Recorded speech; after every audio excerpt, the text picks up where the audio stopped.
Young and old would sit down to feast, and they feast, and they feast. They would feast on blue pudding and rare blue rose feast, which was something the Grinch couldn't stand in the least.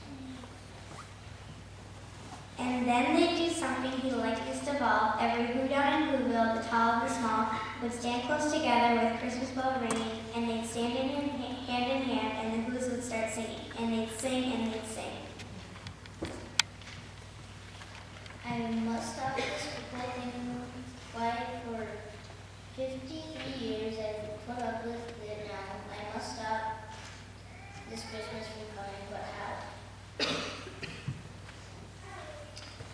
Then he got an awful idea.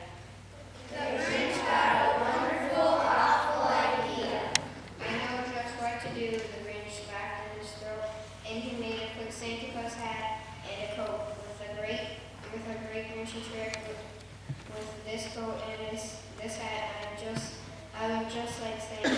All I need is a reindeer.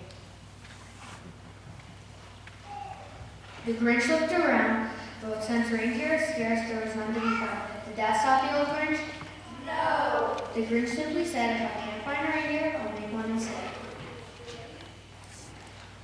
So he called his dog Max, and he took some red thread, and he tied a big horn on top of his head.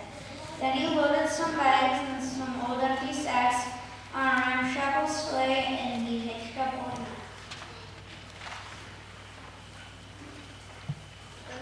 Then the Grinch said, "Giddy up," and the sleigh started down toward the homeless where the latest news in the town. All the windows were dark, quiet, snow filled the air.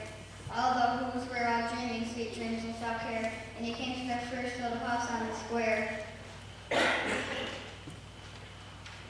This is stop number 1. The Grinchy causes, and he climbed to the roof, and he begged with his fist. Then he slid down the chimney around a pinch, but if Santa could do it, then so could the Grinch. He got stuck only once for a moment or two, and then he stuck his head out of the fireplace door, where the little stockings all hung in a row. These stockings he read by the first thing he got. Then he slithered with a smile most unpleasant